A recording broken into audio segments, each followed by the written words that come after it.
let me get started here. I want to welcome everybody to our first installment of the what we're calling interviews with mostly unknown people, coming to you. I'm not going to say live. I'm going to say alive from our newly christened global office here in Ridgefield, Washington.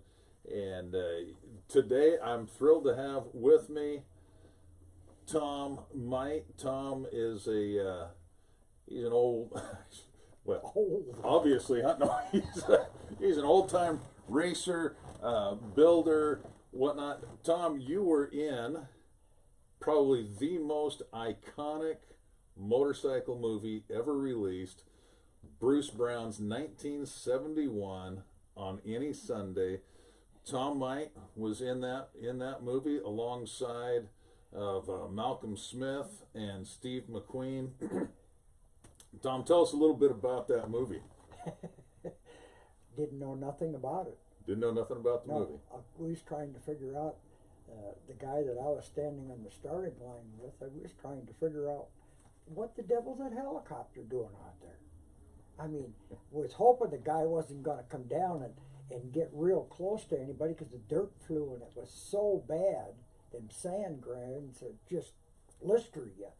So we were trying to figure that out because we were just waiting for the smoke bomb to go off so we could get the 60-second warning.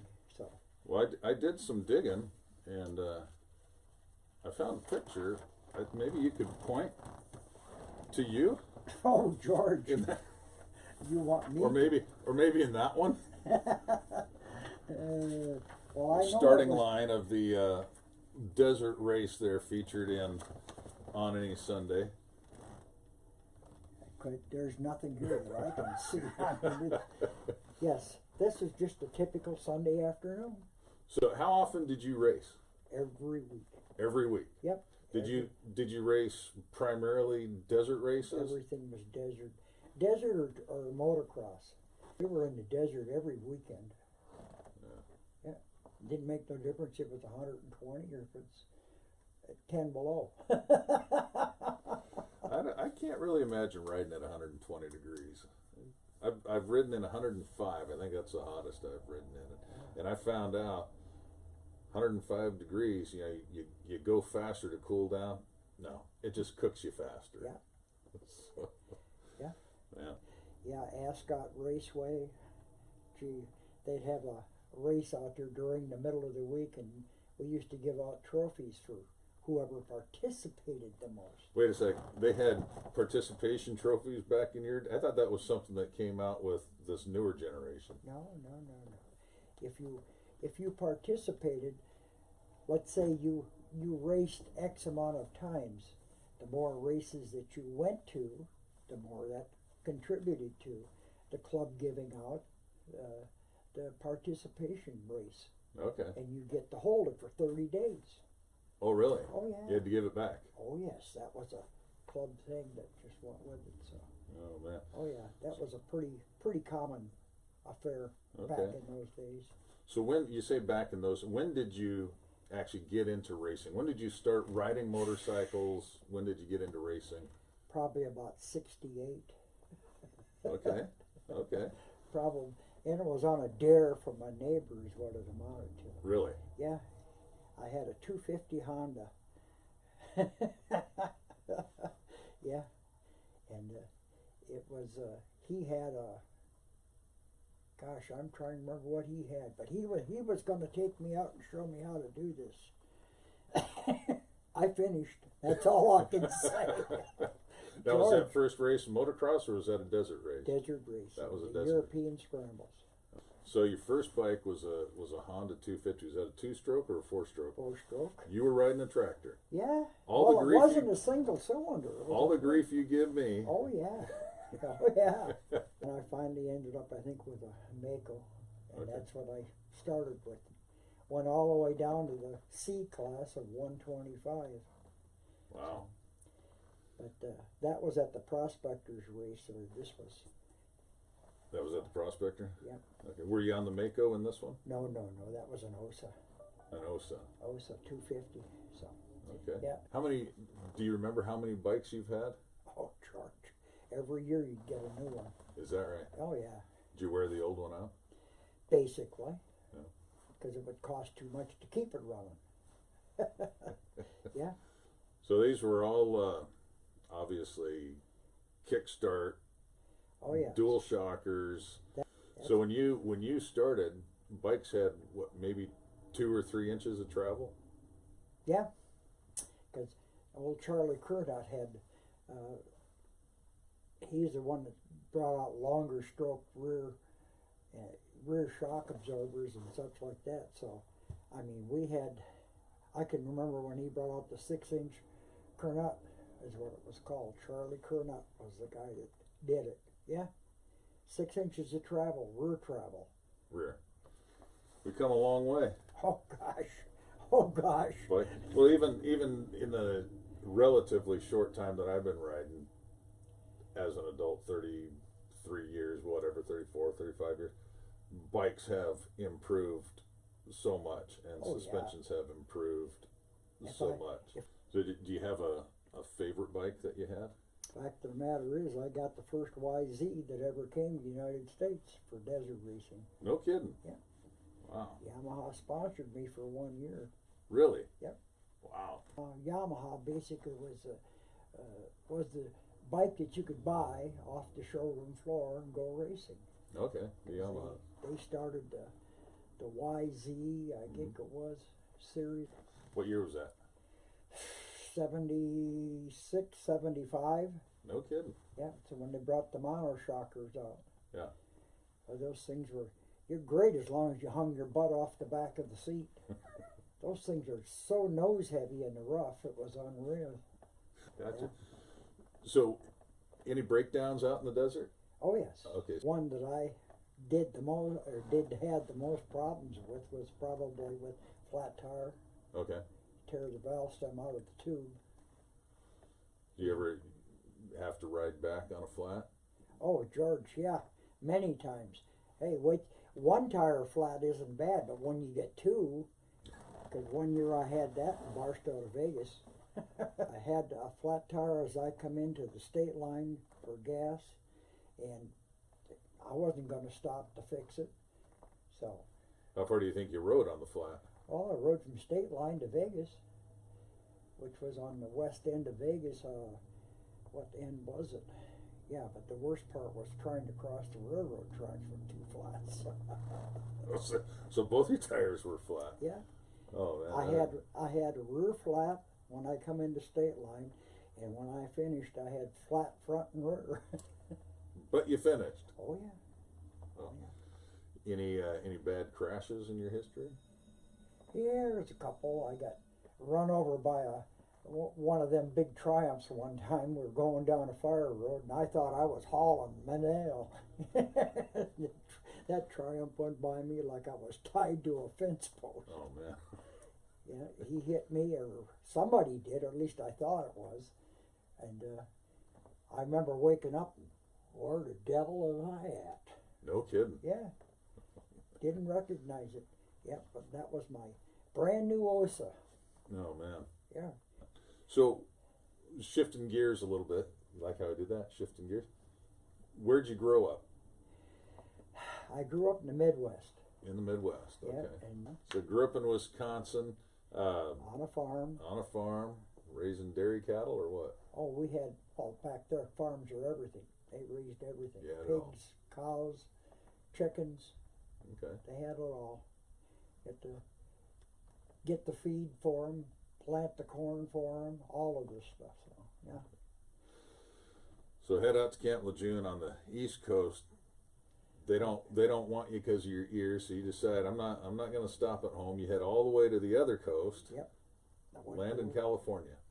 Went to work in a Chevrolet agency, and So turning wrenches, what were you doing there? yeah, working in the shop. Okay. You ended up working construction or were an inspector or Well, in a fairly large my town. whole thing, I went to California, worked in an agency, and there again I listened to a guy that got hurt driving a truck, and he talked me into buying a truck. Okay. I bought a truck, a big tractor truck, and started hauling freight back and forth, and got involved with Libby Glass and got a contractor carrier license to carry that. But that didn't work out because of family things, so sold that, and a friend that I knew about through motorcycle racing before that offered me the job of going to work for the electrical industry, and I served a 5-year apprenticeship. Ended up in '95 in the ditch, working for, but it was all construction work. I worked for a company called C&D Investments. They owned everything. Okay. So built some of the largest buildings in LA and such like that. So Wow.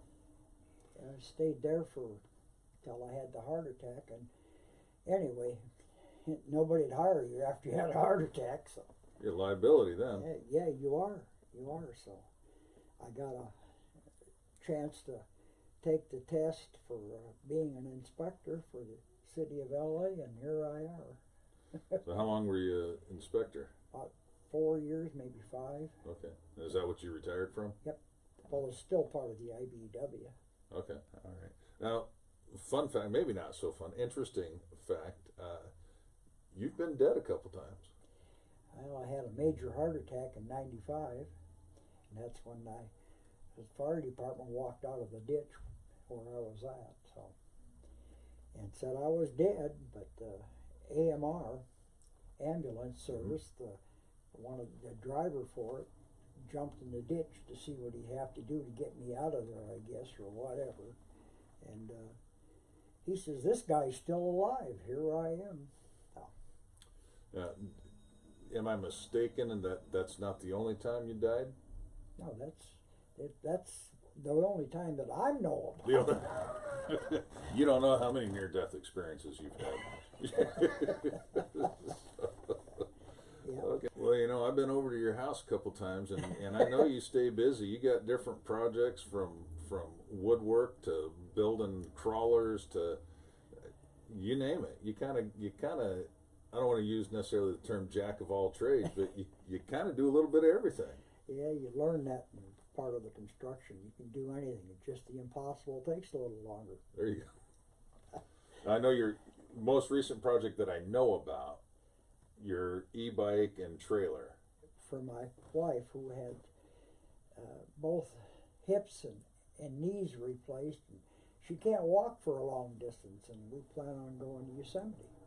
Going to go to Yosemite, and there's some long hikes there, and, Yep. and you weren't going to let some bad hips and stamina keep her from seeing the sights. Well, yeah, I think she deserves it. She's an absolute Cinderella. Yeah. Put it that way. Well, you both lost your first spouse. Yeah. And found each other. I was working with the air conditioning that they were complaining about.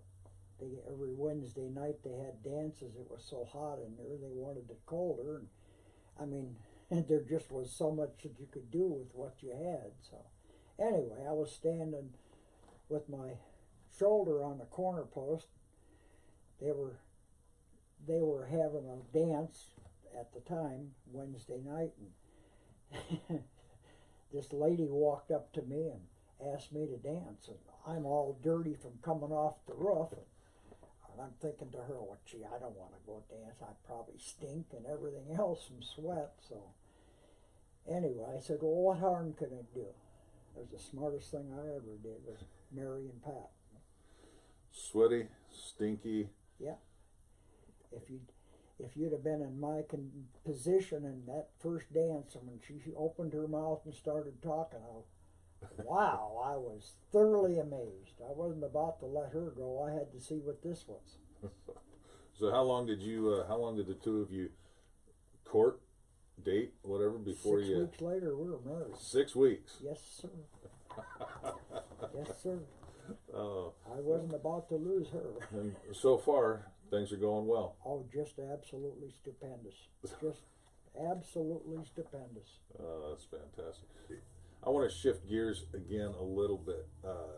Tell me about your faith journey, because you didn't grow up in a Christian home. Well, I grew up with my mother and dad in the Catholic religion. Okay. You don't change things that you're supposed to be doing in the middle of it, but they changed Fridays and such like that. So we could never eat red meat or anything else on a Friday. It always had to be fish. Okay. They changed that. They changed this. They changed everything. Well, how can you continually change? And their marriage instructions, that settled it. I never went back. Okay. Anyway, I didn't have anything to do with church for, 50 years? Wow. And I met Pat. Like I said, this woman's something else. I studied Bible with Seventh-day Adventists, Jehovah Witnesses, and such like that there, but never got that involved in it outside of wanting to know something about the Bible. Mm-hmm. So, anyway, Pat brought me here to Mountain View, and I've been here ever since, and I plan on dying here. Well, I hope you take your time on the dying part. Oh, I have every intention of it, believe me. I've seen a lot of things in my world and been a lot of places and such like that. Well, and all the things that you've seen, and you mentioned studying with various groups and looking at the Bible and whatnot. What was it that, obviously Pat was loving on you, and she's, and don't let me put words in your mouth, but I'm just, from what I can see, she's really reflecting the love of God. Yes, she did. To you. She's sharing all of that. What was it that kind of finally sealed the deal where you said, you know what, I'm gonna surrender my life to Jesus Christ, and that's just the way it's gonna be? When you open the Bible, and you start reading verses in it, and you get involved in it, you want more all the time, more. Pat probably was the most deciding factor for me to change my lifestyle. Any regrets? No, absolutely not. Absolutely not. So if you had an opportunity to talk to young Tom, or maybe some men or women out there that might be watching this they're kind of seeking, they're just not sure what to believe or why or how, what would you tell them? Find a pastor or a church that you can get along with, that you can go to if you need guidance on anything. That's probably the most important thing. Just get involved, and don't let get go. Get the word in you, and start applying it. Yep, that's it. That's good. I don't know how people get confused and don't understand how great God is. Why did He send His only begotten Son to take care of our sins, that we are sinners? Yeah. That's the greatest thing in life. So, looking down the road, when you cross your last checkered flag, how would you like to be remembered? How would I like to be remembered? Shucks, I don't know. I guess I'm just me. Just you. Just me. Just remembered for you. Yeah. Well, Tom, thanks for being here and being the guinea pig, so to speak, the test run on interviews with mostly unknown people. And I really appreciate you. And still unknown. Still unknown. Gonna make you famous, huh? Oh, no. No. Don't need that.